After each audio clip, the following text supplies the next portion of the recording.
What's up, everybody, and welcome to episode 152 of the Stand Up Guys podcast. I'm your host, incomparable Zach Jones, joined as always by the Ninth Wonder, Chocolate Thunder, licking butts and getting in guts, the ass tasting, times a wasting, having fun, eating that scrum, the phenomenal one, AJ Singh. Oh no, we've got demonetized. I think that one's good. I mean, the worst thing in there is ass, and I that's can't not, tell if that's one of those words that they're against or not. what, ass? Yeah, do they censor that? I wouldn't think so. I mean, what about our sister podcast, Donkey Talk? We're going to be demonetized all the time. Guys, later on in this episode, we will be doing a review of Secret Invasion, episode 4. But we'll save that for later, just in case anyone hasn't seen it yet and is wary of spoilers, because we will be doing spoilers. But AJ, it's been, because of reviews, it's been a little while since we had a regular conversation. Have you, in the interim, watched anything besides Secret Invasion or done anything? Nothing at all. That's good sometimes, though. Just max and then relax. And Oh my gosh, yes. Just disassociating and watching YouTube sometimes. any good YouTube stuff? Just same old same. This guy, Nick DeRamio, he really goes in on Shane Dawson a lot. Like, a lot of his videos are just like, man, this guy sucks. So who is Shane Dawson? Is that like a rival YouTuber? Well, he used to be like a really popular YouTuber. He was like I guess when YouTube was older and stuff, he was like one of the big stars on it. And I guess he did like documentarian type stuff, but he also did like other stuff that was like, not in a good light. Like, he had some scandals with like racism and, Okay. and other stuff too. I guess he was like straight when he first started out on YouTube, but then he like became gay, so now he's gay, and he like it's just a whole I don't think that's an issue or anything, but it's just his behavior and just like how crass he's been over time. People don't like that, so he just goes in on him a lot. And Nick DeRamio's gay, so he likes it's kind of like friendly fire, I guess. That's one way of saying it. But I mean, they're not on the same team. They don't. Nick's very like socially conscious and stuff like that. It's gay on gay crime. Yeah, I haven't watched a ton of stuff because my parents were in town and kind of hung out with them. But between like last time we talked, I have watched a few things. So I watched this movie that actually came out several years ago called Escape Room. It was on Hulu. And like, I like the premise of it. So like the premise is like this group get invited to this escape room, and like it ends up being like a series of escape rooms, and like, but it's like meant to like kill them. Okay. So it's like a bunch of death traps essentially, which is fun. Mm-hmm. Like that premise is good. Yeah. And actually I would say the first 2/3 of the movie that is actually them like going through these death rooms is actually pretty fun. Okay. And I enjoyed it. But somebody forgot to write an ending to this movie. Is the problem. I feel like they sold it on the premise, and then they're like, oh yeah, we'll come up with something to end it. But they really didn't. I mean, the sucky thing is like, even though this is like the first movie, like they were like, it basically kind of ends on a cliffhanger, and they're like, oh, there's going to be another movie. And there is. So I'm like, I watched this on Hulu, and then I looked up what the other one is on. And it's like on Stars. Like somehow Stars is still a thing. Yeah. And I'm like, well, maybe it'll eventually come to a streaming service that somebody has heard of so that I can check that out. But I was a little disappointed because I'm like, the premise is good. The first 2/3 of the movie is very solid, I thought. Yeah. And then it just kind of craps out at the end and is like, oh, okay. The Stars had like a couple of good shows, like historically. I saw there was one show, Party Down. I think they brought that back, but I've heard of that. That was a good show. And they also had another show, a really good show called Da Vinci's Demons. And the first season of that show was excellent. It was about Leonardo da Vinci and his time, like his rise to like fame, and how he helped his region in Italy develop like weapons, even stuff like that. And there was political intrigue in it and stuff like that. So even though it was called Da Vinci's Demons, it didn't have like a supernatural twist? Oh, it had some new supernatural qualities too. There's also like papal stuff going on too. So like there was like a guy who was, I think possessed by something like a demon maybe. Oh, okay. And so he's like the main antagonist. Well, there's several antagonists though. Okay. But I think he's the main one. But it's just it's smart. It seemed like such a smart show, you know. It seems like Right. such a fun, like, it was very unique for its time. And then season 2, I think they took the budget out of it. The writing went away. God, that happens so often. Yeah. I mean, all those CW shows go down in quality, but I think budget has something to do with it. Yeah. Where like they go on and then it's just like less money, less money, less money. I don't know if that's because like the actors can demand more money, so it's like okay, they're gonna get more money, but the effects budget's going down or something. Yeah. But it is weird how that happens. Yeah, like, and also, like, do the writers also demand more money and they start changing them out? That's a good question. Maybe. Because the quality in writing is just day and night. I don't know, and a lot of these shows have that problem, like towards like the second or third season, like where you start seeing a really decrease in quality. You know what they started doing now a lot, and what I read is it's a way to where when a show's successful, they don't have to pay like the actors and people writers like as much in royalties. Is like they'll have a show, and then season 2 will be named like that show with a subtitle, but it'll basically like legally it'll be like a brand new show, so that they don't have to like Up to pay them up to pay royalties and stuff.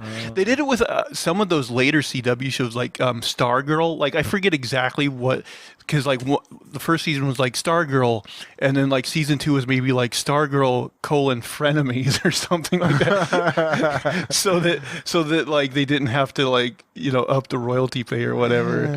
And I think they even did it with that Alfred Pennyworth show, where it was like that's why like they like renamed it like the origin like the first season was like Pennyworth, and eventually it was like Pennyworth: the origin of Batman's butler or something like that. I think if we see those kinds of titles on TV shows, then we have to automatically assume that it's going to be a low budget show, because if they're not even paying the actors, then they're definitely not going to have quality TV. Although I will say I did watch that Stargirl show. It was only a 3-season show, and it was pretty good. I mean, it's definitely skews like family friendly. Okay. But that being the case, I enjoyed it. I thought it was. I Very saw the enjoyable. first episode of it, and then I just kind of lost track of the show. But I saw that Joel McHale was in it, the first episode. Yeah, he I think most of the first season. Yeah, he's in episode 1, and I think for most of that season he's not there, but eventually in later seasons he's in it more. Okay, interesting. Yeah, he was the star man. Yeah, he lost his Yeah. juju, whatever. But yeah, not a bad show at all. But yeah, it's so funny, the lengths they'll go to pay people less money, which is, I mean, now they got the whole, they had the writer strike going on. Now the actors are striking as well. Yeah. So maybe they can make There's it no so they way. can't do that trick anymore. Yeah, I think there's no way these big companies can stand without the actors. No, I think this will be resolved pretty soon now, Yeah. because like the writing, you got a length of time you can go, because you probably got a bunch of stuff in the can that you can use. Yeah. But with the actors, it's pretty much production down. Exactly. And so I would expect this will get wrapped up rather quickly now. What if they just make a bunch of shows with bad actors? Hey, the line. A bunch of scab actors. I'm going to apply to be one of those scab actors. This would be terrible. You're just making it up on the spot because there's no writers either. So you're just like, it's like, whose line is it anyway? But with like real shows.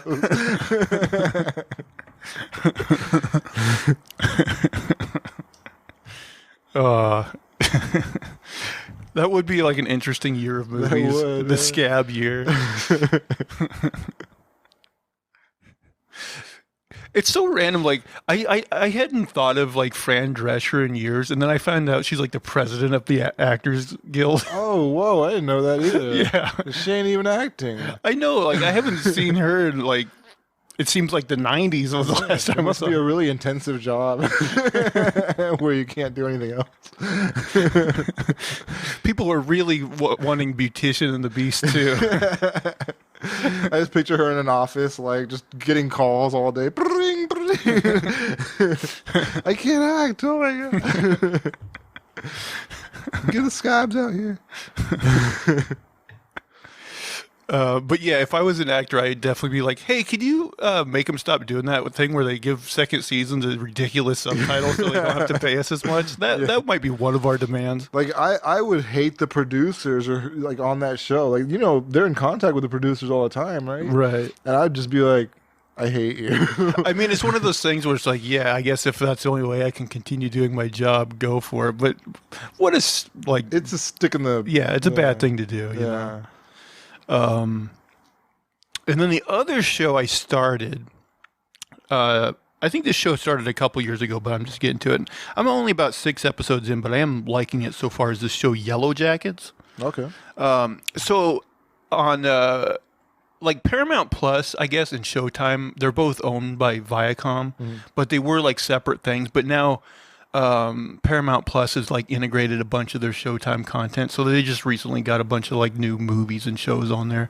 And so this was a Showtime show. But basically, have you heard of this show at all? I have, yeah. So yeah, the premise is basically in the mid '90s, there was this girls' soccer team that like was going to nationals, and they like one of the kids' fathers is rich, so they like book a private plane rather than a chartered plane. Okay. And it ends up crashing in the woods somewhere. And so then you have like this Lord of the Flies situation going on. And like at the end of the first episode, they kind of show that like eventually things get crazy. Like they kill like one of their fellow members and like resort to cannibalism like thing. But then like so it eventually gets very dark, but then as like right now, each episode like kind of flashes back to that time and present day, where like some of them are survivors, but like weird stuff, like mysterious stuff is happening to them, So you kind of got these two stories going on with the young group of kids and some of the older like survivors, and like I'm digging it so far. I saw a TikTok recently where they talked about this group of I think Polynesian kids, or I think they were maybe Southeast Asia, I'm not sure, but they got stranded. Their ship went down or something, and they ended up on an island, and it was a utopia they made. They lived as a civilized, like very well coordinated, like peaceful. It was they were the exact rescued. opposite of The Lord of the exact Flies. opposite, and like people started saying like Lord of the Flies is only like that because they're British. Like otherwise, they're imperialists. If they were like normal, like other people who were just like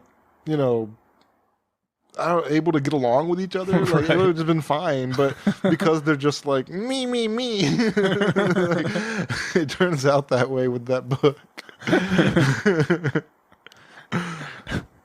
It's like a Gilligan's Island situation where eventually like people find it, but they go back to regular society and they're like, oh, this sucks. Let's go back. This sucks too. I don't know. Oh, you mean like the Polynesian ones? Oh yeah, I think I would love to live in like a little utopian group, on an island. That seems like a cool little situation. It might be great. You ever wonder about that where like, now that I've gotten a taste of like this life, I probably wouldn't, but a part of me is like, man, maybe if I was just on a beach somewhere, maybe it could be a great life. Like not like Castaway, Tom Hanks going crazy by myself style, but like a group of like decent people, and you're just on some sort of like paradise island. I mean, I don't know if it's just like stereotype or what, but every time I see people from the Bahamas or like some tropical place, they just seem happier. That's kind of true. They almost always have like this easygoing attitude. Seemingly, they don't seem all like anxious and depressed like so many Americans. Yeah, they seem just laid back with a smile on their face and just a carefree attitude. Yeah, like even Hawaii, they seem so mellow, and part of me is like, yeah, that whole thing. Yeah, maybe we should go live in Aloha Hawaii. attitude. that might be the way to do it. I heard it's expensive there, but Yeah, but I've never been. I gotta say, like, I mean, I haven't been hardly anywhere, but like, if I was to go on a vacation, I think I'd either want to go like, Britain and Europe or Hawaii. Like, Man, I'm the opposite. I definitely like I like Hawaii. Hawaii I'd like to go to, but I think Tokyo would be appealing to me. It's just it's high tech. It's different. I have heard like a lot of people say Japan's a good like place to visit. Yeah, and Singapore seems cool too. Just because my sister went there and she has so many good things to say about it. See, I'm afraid if I go to Singapore, I'm going to do something wrong and get one of those public canyons. You like throw like a bag on the floor or something. All right, buddy, you signed up. They're like, it's been 30 years since the last American caning. We're due. They're like having a meeting right when you do that. They're like, we need a cane in America. Right. This guy looks suspicious. It's like, yeah, a piece of litter falls out of your pocket, and they're like, "Where do you think you're going?" Got him. It's cane time.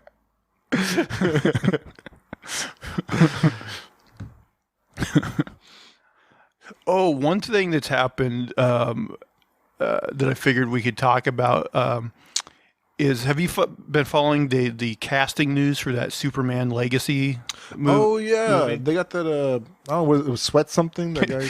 Yeah. How do you? I believe it's like David Corenswet. Oh, okay, yeah. I don't know exactly how you spell it. It's not a great name. And then Rachel Brosnahan. I don't. As far as David Corenswet, I don't think I've seen him in everything, so he's a totally unknown for me, which is fine. I mean, I didn't really know Henry Cavill until Superman, and he was awesome. Mm-hmm. Rachel Brosnahan, I've seen her like I know she was in Westworld a little bit, which I watched, and I saw a few episodes of Marvelous Miss Maisel. I never really got into it, but she seemed like a capable actress, and they certainly looked the part. So yeah, I haven't heard of her in a long time. Like, I remember she was really popular like a few years ago, maybe like 6 years ago or something. Well, that Miss Maisel show is a hit. I just never really She's like got a big into character on it? Yeah, she's like the lead. Oh, is she? She's Miss Maisel. Oh, okay. Yeah, then she's definitely doing something. And I think she may have, if she didn't win awards for that show, I think she was at least nominated. So she's been doing big stuff as far. But the thing so they just announced like other castings, and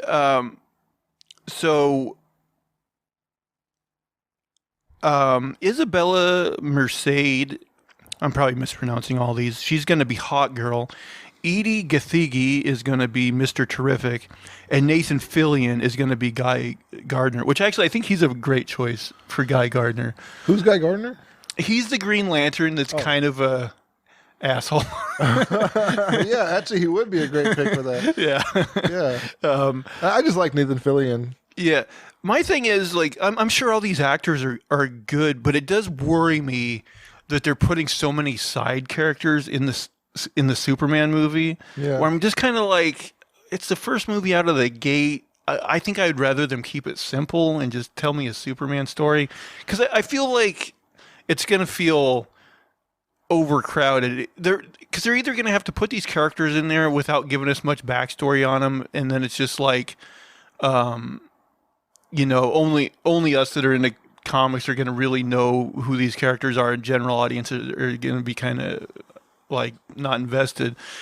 Or it's going to be that thing where they do give us some backstory, but then that's going to detract from Superman's story. So like, and they also announced, I don't know the guy's name, but like the little bald guy that plays on the HBO series Barry, he's going to be Metamorpho, another DC character. And I'm like, I got nothing against these characters. I just worry that like they're overstuffing this movie with like extraneous characters. I trust James Gunn. The Suicide Squad movie they did, it had a lot of characters in it too, but it was good. At least like 17 of them died in the first scene. One of which was Nathan Fillion. Yeah, right. The arm guy. Which makes me wonder, continuity wise, like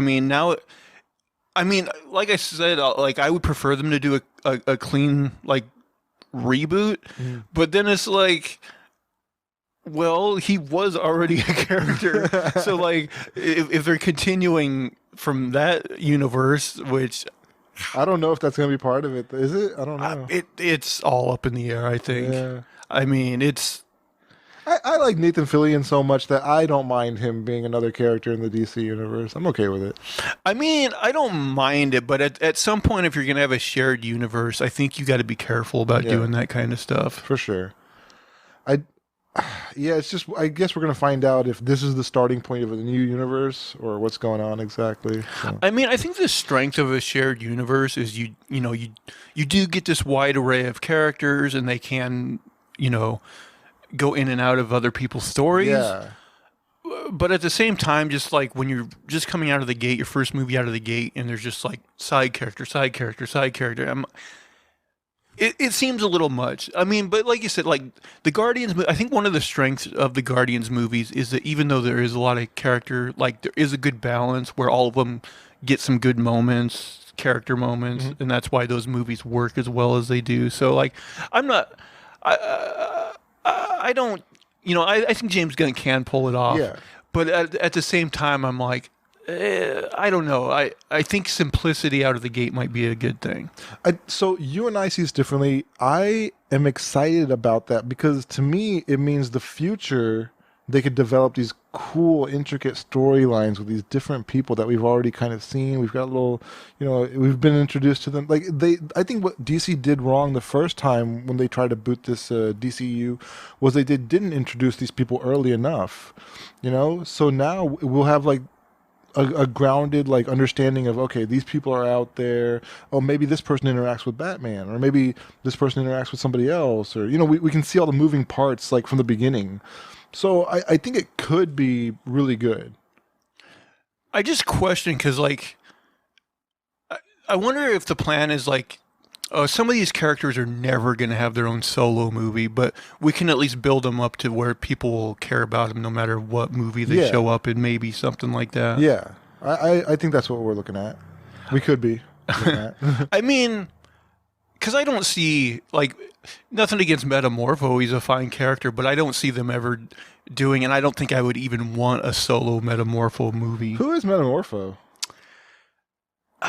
So he's this character that eventually Rex Mason is his like regular thing, and he works for Stagg Industries, Simon Stagg, which is kind of like almost like a rich, evil Lex Luthor type character, and he's like always in love with like Stagg's daughter. I think her name's like Sapphire.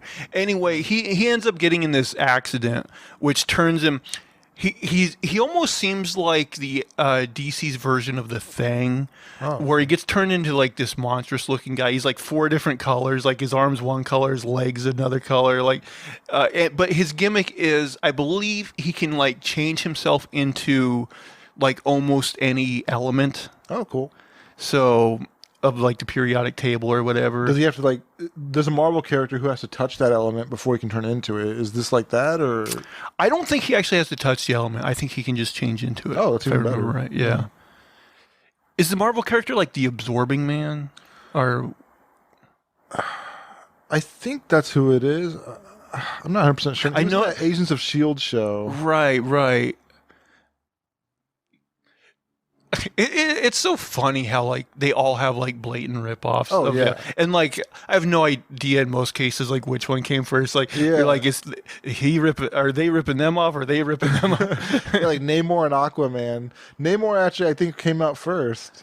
I think maybe, yeah. But Aquaman's more famous. Yeah, that's the other thing. Or like the people with stretchy powers like Reed Richards or Plastic Man. Yeah, Plastic Man and Ralph Dibny has stretchy powers too. Right.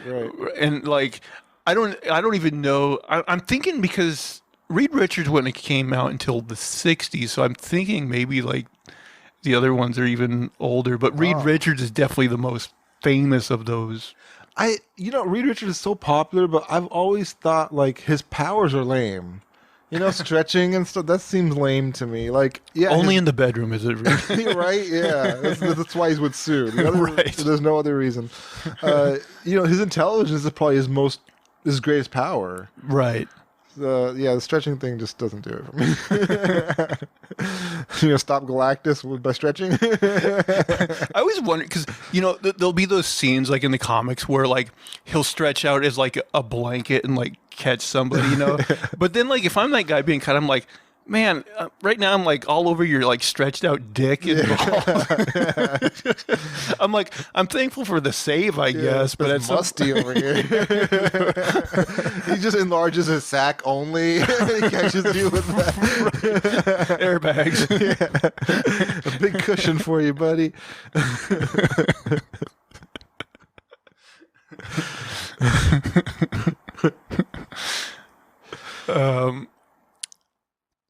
But yeah, it's like I don't know. I do wonder about how the DCU is gonna go, man. But now I'm wondering like,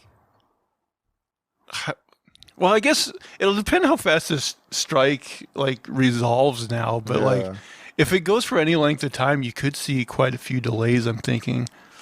I mean, Screen Actors Guild is every actor. Yeah, that's why I'm thinking it's got to get resolved pretty quickly for sure. There's no way they can survive without them. But the other thing, even with the writer's strike, like I think that made it so like people couldn't ad lib on movies. Oh, okay. And like even a lot of TV, they say for TV, they almost always do some like writing during the day. Like it's very rare that they just like write the script and it's ironclad and that's what they go with. They're almost always like writers on set going, oh, that didn't quite work, let me write another line or something like that. Right. And so it's probably for the best. I heard that because they started shooting and there's photos online. They started shooting Deadpool 3 with Wolverine and him, but now it's production down because of the strike. But like if they were doing that movie without the ability to ad lib, I'm almost glad that this happened now, because when it gets resolved, because that movie's going to need some ad libbing, I would think, right? Sure. With Deadpool, I feel like Ryan Reynolds like does a lot of ad libbing. Yeah, that's what I was thinking. Like if you shoot that movie without him being able to ad lib, I think you're probably taking away a lot. Yeah. Because I don't know this for sure, like the scripts for Deadpool 1 and 2, but I would guess there was a fair amount of like ad libbing during the day on those sets, rather than just being all in the script. I would think so. Yeah.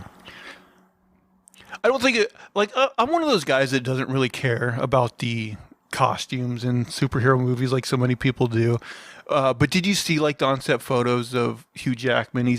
They put him in like the Wolverine, like the yellow and blue type of suit. Yeah, he's got sleeves on it, and so people were wondering why he has sleeves, and I saw somebody explain it on YouTube that he's gotten skin cancer like 6 times. I read something about that too. Yes. Well, I didn't know he got it that many times, but they said the sleeves were because he was susceptible to it or something. Yeah. So I mean, they're going to be in like a hot, very sunny area doing this, so that's why he's got the sleeves. And the outfit looks good to me. I like it. I actually think the sleeves they look better to me. Yeah, I thought it looked fine. Although it wouldn't surprise me if he gets in a fight and they just like rip off. Yeah, he could. Yeah. But also, I was like, maybe he's not as like jacked up as he was before, so it's like maybe hides slightly smaller arms or something too. I don't know. I mean, he's probably still in great shape. He's in great shape. Yeah, you can tell by the rest of him. But yeah, maybe his arms aren't as big, but I'm okay with the whole setup. He looks good, and Deadpool's outfit is even more comic book accurate this time, I think. Oh, I didn't even notice that they changed his too. A little bit, and I heard that this Deadpool movie, they're gonna make it like a multiverse one. I've heard that too, that they're gonna squeeze in like a ton of the TVA Fox characters. Like, well, I didn't hear the TVA, but like they confirmed that Jennifer Garner's Elektra character is going to be in it. Daredevil might be in it. They're trying. I heard the rumors of trying to get Ben Affleck's Daredevil in it, and probably a bunch of like the Fox X-Men, I would imagine as well. Okay. I just wonder, like, is it going to be for a joke to like kill all those characters or something? You know what I mean? Right. No, I hope not. I just hope they write them better than Fox did. Like, remember in the trailers for Deadpool 2, like they showed like the whole thing of them getting like the X-Force characters, and then they just almost all of Brad them, Pitt. right. It's like the Invisible Man or whatever, and they just all die right away, which is funny. Yeah, I do appreciate that actually. Yeah. Maybe they'll do that again. They just get all these Fox characters, and you just see them die horrible deaths. But that would be wild because people actually do have a connection to some of those characters. Like they have seen them, you know, like for decades. Although not the Jennifer Gardner Electra. Right. Nobody would care if that character died. Right. But I mean, like, you know, certain X-Men characters, they might be like, oh, what the hell? Right. Quicksilver and stuff. Yeah, I don't know how excited I'd be to see Elektra in it anyway, but let's see what they do. I'm sure James Gunn will write a better Elektra than they did before. James Gunn? Well, no, I'm thinking about Fox. Or I'm thinking about DC. Yeah, I mean Marvel. Marvel could do a good job with Elektra. They've been pretty good quality till lately, you know. They did have, you know, Elektra on the Daredevil, used to be Netflix show. I wonder if they'll end up reusing that actress. Because yeah, she was better. Yeah, she was all right. Yeah. It's so weird, though, because, like, and I remember seeing a story that the Daredevil TV show was one of the ones affected by the writers' strike. So, oh, no. I mean, it'll still come out eventually, I'm sure, but yeah.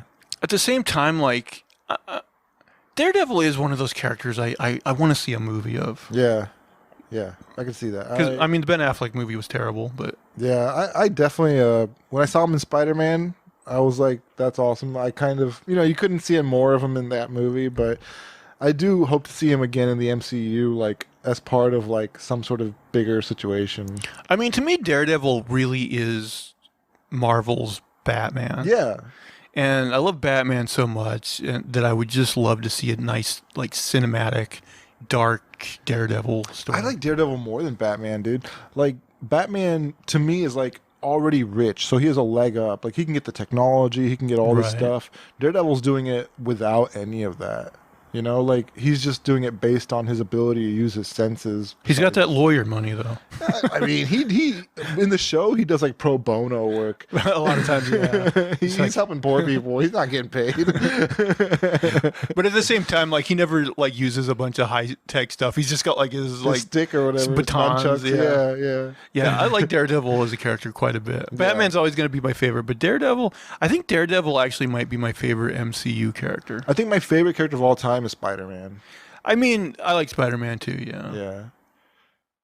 I maybe it's because, like, at a very, like, impressionable age, I was watching Spider-Man, and it was just, the cartoon was really good. Right. But or at least it seemed like it at the time. Yeah, right. You know what? I actually rewatched a few of those on Disney Plus, like, recently. Uh-huh. I don't know how I feel about it yet. Oh, no? I mean, I haven't seen one yet that's, like, flat. I mean, I've only watched maybe, like, 3 of them, and, like, none of them are, like, flat out terrible yet.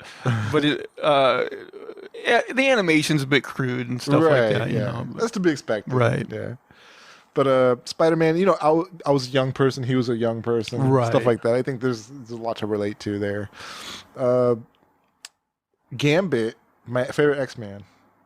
Oh, really? Yeah. Is that mostly from the cartoon as well? Yeah. I mean, in the cartoon, he was very charismatic. Yeah. And I always liked that he was, like, always, like, hitting on Rogue and stuff like that. I was like, this guy's all right. He's cool. And he had a good heart at the end of the day, too. Right. Yeah, I like Gambit. Now they're finally going to bring him into the MCU, I think. I mean, I assume eventually they'll get around to all of them. Yeah. But, like, they got to be careful, I think, with the X-Men. Just because there's so many of them. I really think they do need to start small. Just have, like, the core, like, 5 or 6 of them. Agreed. And then, like, slowly build out. And they have so much potential with the X-Men, too. Like, that could be a long-running, like, series, you know? Oh, yeah. they could have so many movies coming out spawned from just like a few X-Men growing into the whole Academy, and then you get to Genosha. That could be Oh, I mean, they got stories for yeah, years and years. for Yeah. sure. But then it's like, how do you, the MCU, like, this is one thing about the shared universe is like, how do you balance, because like, if you just had the X-Men, like that could be a shared universe in itself Yeah. that could go on forever. So how do you like balance that along with every other character? It's just, it becomes so much. Yeah, it's gonna be a lot. It's gonna be a lot, but I mean, Kevin Feige, get to work, man. Use that brain of yours. I was going to ask you, what do you think of like the recent like poor box office performances of movies recently? There's been so many movies recently that have either underperformed or straight up bombed, I am lost. happy with that. I'm very happy with that. I think Hollywood's, I don't know if they're getting it yet, but they have to start creating more original content too. Like superhero movies are great, but even those should be well made. So DC, they've been pumping out bad movie after bad movie, and people are not drinking the Kool-Aid anymore. And that's why they made this change with James Gunn, I think. I think that is a big part of it because like I think for like superhero fans, like when there wasn't very many of them being made, like it was exciting just like because there was one being made. Yeah. Now that we got a superhero thing almost every month, it seems like now it's like, okay, now just having a superhero thing isn't good enough. It has to actually be good. Right. And we kind of got spoiled by Marvel in the first few phases there. Right. Like phase 1 was okay, but then phase 3 was great. Right. And that's like the standard that we test everything against now. I think we measure everything against phase 3 for Marvel. And even in the early phases, like even when they had one that was just like maybe okay, it still felt exciting just because they were still building towards something, and there still at that point wasn't like so many of them that it still seemed kind of special. Mm-hmm. But I mean, I think they're also going to have to find a way to bring budgets down. Yeah. I mean, they're already starting to do that. Even, watching the show that we're watching right now, Secret Invasion, it does seem like the budget is lower for this show than it was for the other few shows that we watched, like Loki and although Wanda. I just saw a story today that said like the budget for Secret Invasion was like 200 and some million. And that is high. And that's what I thought too, because I'm like, I get that it's like, 6 episodes is longer than a movie. Yeah. But that still seemed like a lot to me, especially since like we haven't seen like even this episode we're going to get into, like at the end there is an action scene, but it doesn't seem like it's something that would break the bank. Right. You know what I mean? Yeah. I'm not seeing like a ton of huge names. Like there's Emilia Clarke, and of course Samuel L. Jackson's getting paid. Yeah. But besides them, I don't know.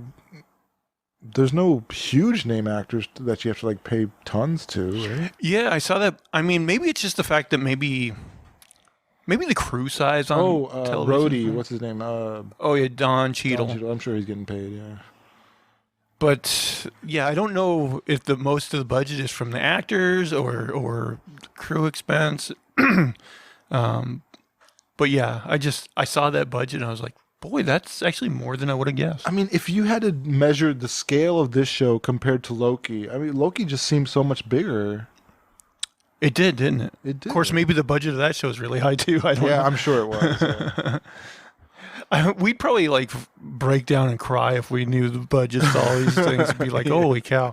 But all these movies are, losing so much money. And a part of me is just like, boy, if I'm a studio, I think I'm maybe be like, could we do this cheaper? Not to the point where it's going to look bad, but maybe we just tell a more low-key like story that we can do for a more reasonable amount of money or something, or that doesn't have so many actors in it that we balloon the budget. Well, what I don't understand is, has there not been a benefit to these expensive shows? Like, are people not watching them? I know the numbers are high, right? Like, they must be making their money back. Well, the streamers are, some of them struggling right now, and that's why you see, that's the reason Warner Brothers especially. You see, we got a doggo that wants to You'll go outside. We'll take in a bit. But yeah, it's like Warner Brothers has been licensing their stuff to other streamers. Like I guess a few of their shows are available now on Netflix, and they've also like some of the shows that aren't being watched that much. Streamers are just like taking off to save money. Some of them even months old. They've gotten rid of. Wow. And it's all because a lot of them are Warner Brothers especially has a lot of debt that they're trying to get rid of, and even like Paramount Plus, which I think has a lot of good stuff on it, they're doing very poorly, and so a lot of people suspect that within a couple years they might start end their standalone service, and basically they'll still produce shows, but they'll just sell those shows to other streamers rather than have their own. Yeah, because like you got these days, you do have to be kind of selective with what streaming services you want, right? You can't get them all. Like you'd end up paying like $250 a month for all these streaming services. And some people do that. I myself, I don't. I wait for stuff to build up, and then I'll subscribe to whatever for a month or two, kind of binge all the stuff I want to watch, and then I'll go off of it again. Yeah. Which is something the industry calls churn, which they don't like. Yeah, I mean, I was using Max or HBO Max before they did that whole merger. Change over to Max. Yeah. Oh yeah, Discovery. So I was like, forget that. I canceled that. Hulu was all right. Their content wasn't updating fast enough for me. Really, I just have Netflix, Disney, and Amazon Prime right now, I think. Yeah, Hulu I stay subscribed to only because I still, to a certain extent, keep up with like the WWE stuff, which is on there. And I mean, they have like some other shows I dip into every now and again, but most of the other ones, and like, actually, Amazon does have a lot of good stuff on it. Luckily, my mom shares her Amazon account with me, so that one I get for free. But Netflix I unsubscribed to because of like I wasn't using it very much. Yeah. And then like Disney, I have right now because of Secret Invasion. But once that's over, I'm probably out again for a while. I just got it back like 2 weeks ago. Right. So, yeah. Right. So I don't know. I don't know what they can do to. Is the dog gonna? She's never gone inside, has she? No, I was scared she was going to trip over the camera cord. Oh. Well, she's getting antsy, so should we get into our Secret Invasion review? Yeah, let's do it. Okay. Bust out my notes here. All right, guys, we're going to review Secret Invasion Episode 4 entitled Beloved. Spoilers ahoy. Okay. So we open this episode. So Gaia, Emilia Clarke, right. She was shot at the end of the last episode, and we're like, oh, this means nothing. Yeah. So we find out she used the Super Scroll machine on herself, and so now she has the powers to survive the gunshot. Which is, it's very fortunate that lab had no security to watch over, which is just insanely powerful technology. Right. It seemed a little far-fetched that somebody wouldn't have been watching that. Although I will say, we had a criticism of the last episode, and this episode made me realize, okay, they kind of we were kind of wrong about something. So remember there was the scene in the last episode, I think it was, where he got stabbed in the hand and he used his like power to fix it. And I thought that was just like a regular scroll power. And we're like, well, why aren't there other scrolls using that? I didn't realize, because it seemed like in that episode they were still like working on getting the machine ready, but what we found out is that is a super scroll power. So he had already used the super scroll treatment, right? And that's why he could do that. So I was like, the extremis abilities from Iron Man 3, I think. I guess so. I didn't realize that when we watched the last episode, but yeah, I guess so. That kind of made sense for that criticism. Is okay, he is different. He already has the super scroll ability. I didn't realize that at the time. And that's what she does here at the beginning. She gets the extremis abilities, I guess. Maybe others, but we don't know that. So now we get a flashback to Paris 2012. Vara and Fury are on a date. She puts it together that Fury brought the Avengers together, and I believe 2012 was when the first Avengers movie came out. So them saving New York had just happened, I guess. She shares a poem with him, and like the gist of the poem is like wanting to feel beloved. Yeah. Hence the name of the episode. So back in present day, Vara meets with Rhodes in a church. She tells him that Fury was fired, and I thought this was weird. He's like, "Oh, how did that happen?" And so I thought he was maybe for a second gonna like, play it off, even though he knew.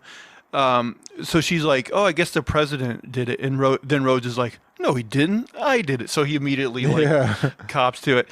And also, they gave him like a little bit of weird dialogue here that sounded like maybe like somebody that didn't watch wrestling, because he's like, I DDT'd that fool off the top rope. Like I Undertaker'd his ass. I'm like, that's a little bit weird, but okay.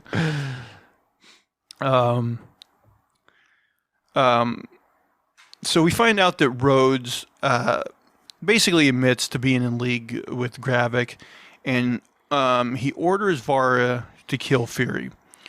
Now we mentioned, and called it exactly that Fury did tap her phone at the end of during the last episode. But what we get here in this conversation is that this isn't even Gravik's order. This is just the Skrull who's, being Rhodey, being like, do this for me. I want you to do this. Oh, I didn't necessarily pick up on that. So this, you think is his like own, kind of like thing, rather than being like a direct order from Gravik. Yeah. Oh, okay, interesting. So we find out though that Fury is listening into this conversation, and Rhodes tells Vara that either her or Fury is dying today. Now, one thing, it didn't shock me at all that Rhodes ends up being a Skrull. That wasn't even a reveal. It wasn't a reveal. Well, the thing, I would have liked them to be a little more sly about it, because once he started doing this, I'm like, oh, okay, he's a Skrull. Mm-hmm. Like, because I guess like I didn't even think like, oh, maybe he's pretending to be an a-hole because he knows Fury's listening and he has some other reason. Like, I was like, nah, that doesn't make sense. He's just a Skrull. Like, I think for 2 weeks now I've known that Rhodey's a Skrull. Like, everybody's known it. It's just been the paintings on the wall, the writings on the wall. Like, it's been there.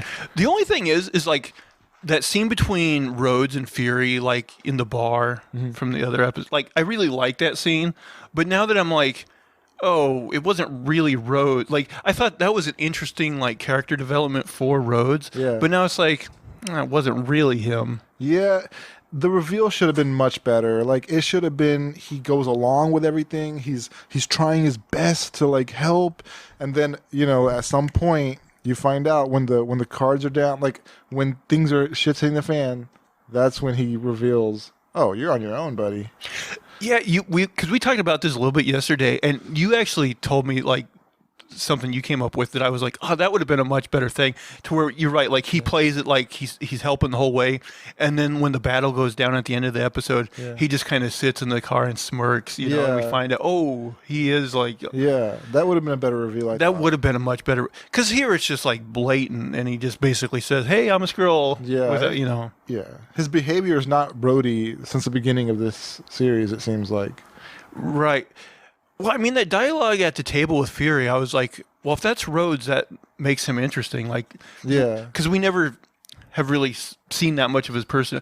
I guess you could say, well, the Skrull took his memory, so maybe it's kind of what Rhodes would say, but I don't know. Mm-hmm. So Vara does try to convince Rhodes that, basically, oh, Fury's old and useless since the blip. You don't need to kill him. But, Rhodes doesn't go for it. He's like, either he dies or you die. Yeah. So we get a scene where Varric tells his lieutenant that he killed Gaia. And we also find out that they're planning some sort of another like false flag attack to get Russia and the U.S. like heated up at each other. We get a scene where Talos meets with Gaia on a park bench. she says that she is on his side, but she needs to know what his plan is. So Talos says his plan is to first take out Gravik's insurgency, and then he'll use that as a bargaining chip with the president to get amnesty for the remaining 1 million Skrulls to kind of live on Earth. Now, one thing is like, he'd have to be more than the president. It'd have to be the president of every country. Yeah. Because they're not just in the U.S. Like, they're everywhere. So A ton of them live in Russia, I think. Or right. The UK. They need to get Putin on their side. So Gaia doesn't believe in Talos's like idealism. She's like, they're not gonna go for that, you know. Yeah, he seems a little wide-eyed there. And also, she wants Skrulls to be able to live in their own skin. She doesn't want to have to blend in. Yeah. So we get a scene where Vara and Fury sit down at their kitchen table. Fury says that Vara was his greatest mistake. And Which was cold, man. he was pretty cold in this episode, wasn't he? But he does say that, you know, if he had a chance to do it all over again, he doesn't know what he would do. He might just do it all over again. Right. And he also says he knows that she plans to kill him with the gun she has. So they both end up putting their guns on the kitchen table. Fear asks why Vara chose to take on this persona of Priscilla Davis, the woman she's disguised as.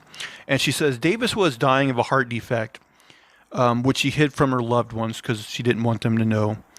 And I think Vara thought Fury would fall in love with Priscilla. And so she told this Priscilla lady as she was dying that she was a Skrull, and asked if she could basically, you know, take over her life. Mm-hmm. And Priscilla made Vara promise 3 things. Number 1, that she would bury her at sea, which apparently Vara did. 2, that she would continue to be a daughter to her parents, which I guess she also did. And 3, that she would never hurt Fury. So Fury and Vara quote the beloved poem from the Paris scene to each other, and then they fire the guns at exactly the same time. Yeah, this was interesting to me. How did they both have the same idea? They're so in sync with each other. They've been in their relationship so long. And then like the camera pans away for a second, so you're not sure exactly what happened. But when it comes back, we find out that they both kind of purposely missed each other and blew holes in their walls. They both knew to miss each other, right, while shooting at each other. So Fury tells Vara that they're going to come after her, and she says that she can handle herself. She asks Fury if he would have loved her if she never changed. And he says he guesses they'll never know. Yeah. Which is kind of another like kind of cold, pretty cold thing between them. Because that ties into the poem that she talked about, how she wanted to be loved, and then she changes into this person so that she could be with Fury, and then he's like, I think that might, he doesn't say it, but that could be the only reason he loved her. Right. Man. So we get a scene of a showering Skrull who is revealed to be Rhodes. So now the cat's totally out. By the way, was that a female Skrull? Yeah. I thought it was, but then I was like,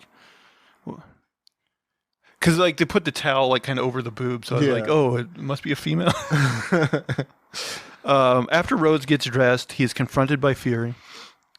Fury says that he doesn't want to leave things like they did the other day, that scene at the restaurant. And he offers Rhodes a drink of Pappy Van Winkle whiskey. Is that a real drink? I'm not sure. They say it's a bourbon, but yeah, I'm guessing it's made up, but maybe not. I don't know. I don't know nothing about alcohol, so maybe. Rhodes takes or doesn't take a drink at first and asks Fury what he's really doing there. Fury says there are Skrulls high up in the U.S. government, but Rhodes pretends not to believe him. Fury says he will keep his mouth shut about all this Skrull stuff if Rhodes gives him his job back. Mm-hmm. Rhodes asks if he can make a counteroffer, while at the same time takes a drink of the whiskey. Now, as a viewer, we're like, there's a trick with the whiskey. Yeah. And Rhodes the Skrull Rhodes to me should have been smarter. Right. Like, should have known that there was something up with the whiskey. Yeah. I kind of thought it kind of showed that character was stupider than they should have been. For sure. But he plays a video of Fury when Gravik was disguised as Fury shooting Maria Hill. And basically Rhodes blackmails Fury with the video and tells him to keep his mouth shut or else. Then in a scene with Fury and Talos, we find out the alcohol had a location tracker in it. So Rhodes meets the president on an airstrip in Russia. He preps the president for a meeting with the Russians. The president does notice that Rhodes has been drinking. I'm not sure why they included that, though, to be honest. That I scene. don't understand that either. So the president's motorcade is going for the meeting with the Russians, but alas, a helicopter shows up with Gravik in it, and it's attacked by Gravik. Fury and Talos show up because they're tailing Rhodes, who has a location tracker in him. They show up to help save the president. And this is where Gravik reveals his Groot powers. He grows his arms out. So Fury's reinforcements show up. I wrote, even though he was fired. So my thing is, like, so Fury, like, even though Rhodes is taken over, like, Fury is fired. Like, he should not have the authority to get reinforcements. Right. So I thought this was a bit of BS. Yeah. Yeah, I don't know how he's able to access anything anymore, right? I mean, I guess you could make the argument, oh, he's got some friend in the business who could help set up the reinforcements, but they don't show that. Right. So, or maybe Talos pretended to be somebody. Yeah, maybe. But anyway, they got reinforcements somehow. So Talos ends up getting shot and begins to turn into a Skrull. And he was trying to, like, the president was trapped upside down in a car, so Talos was trying to, like, break through his bulletproof window. Fury they get the president out. Fury takes the president to safety in his vehicle, but at the same time, Talos is captured by a soldier. Fury, like, realizes that soldier must be a Skrull, and it is. It's revealed to be Gravik. And Gravik then stabs Talos. Fury shoots Gravik some more, but his Super Skrull powers heal him up and save him. More reinforcements on Fury's side show up, so Gravik and his men. He got shot, like, clear in the head. Like, for anything, that should be a kill shot, but his head just grew back. Like, Oh, Gravik. yeah. Well, he's a Super Skrull, man. So yeah, more reinforcements show up, and Gravik and his men leave. And then Fury leaves with the president, and Talos is seemingly dead. Now, I think he probably will stay dead. Yeah. Seemingly because that'll be the story impotence for Gaia to finally be like, oh, my father died fighting for what he believes in. You know, I will take up his cause. Man, Gravik killed both her parents now. That's true. Yeah. That's true. So I think, and like Ben Mendelsohn is a good actor and Talos is a fine character, but like nobody really cares about him enough to be like, oh no, we'll never see Talos again. I disagree. Really? I actually like that character. I mean, I didn't have a problem with him, but at the same time, I'm like, it's not like the biggest loss in the world. Yeah, I mean, it's not going to deter me from watching the rest of the show or something. Right. But, you know, I liked him. I thought, like, besides him and Fury, you know, there's not like a lot of... Rhodes is okay, but now that I know he's not really him, I don't know what to expect from that character. Might just be a Skrull for the rest of the show. Who knows? But, yeah, I like Talos. He was my second favorite character on the show. Oh, I was fine with him, but at the same time, I'm like, I like him a lot more than Gaia. She's so far, like, not very fun to watch on screen so far. Well, I mean, I like Emilia Clarke, but so far her character, you know, I mean, I guess she's in like a serious place or whatever. Yeah. So it's like, I don't know.